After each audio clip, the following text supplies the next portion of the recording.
Yung mga par, kamusta? Canelo Alvarez knockout daw sa laban kay Manny Pacquiao. Pag-usapan natin yan mga idol. Pero bagong lahat, suportahan nyo naman ang ating channel. Maraming salamat po.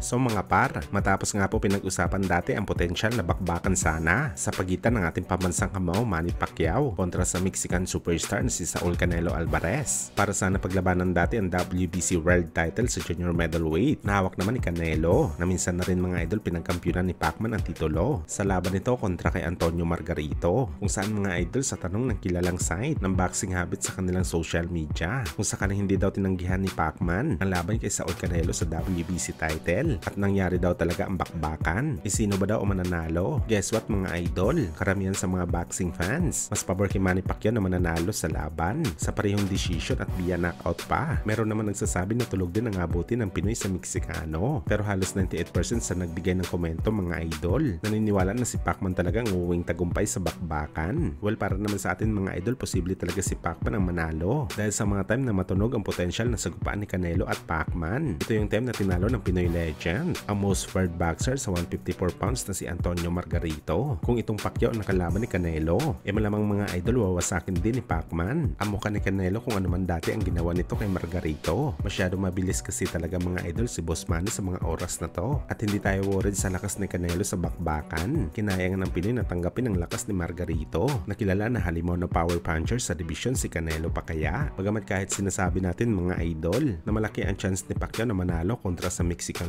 superstar, hindi naman natin nakikita na kaya nito in-knockout si Canelo sa bakbakan. Obvious naman kasi mga idol na hindi pa sapat ang lakas ni Pacman na magpatulog ng malalaking tao kagaya ni Canelo. Idagdag mo pa dito mga idol na matibay pa ang panga nito sa laban, kaya malamang idadaan na lang talaga ni Pacman ang kanyang panalo sa mabilisang paraan sa bakbakan.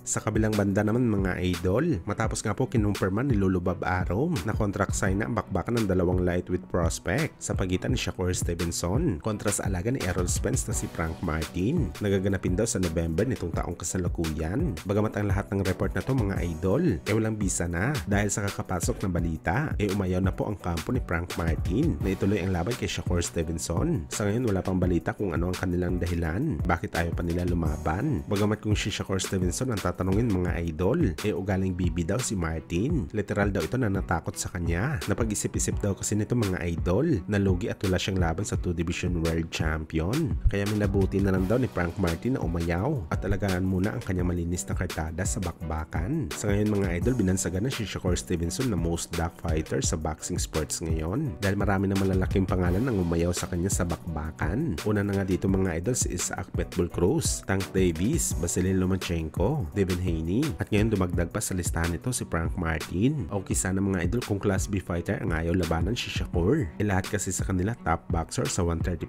division.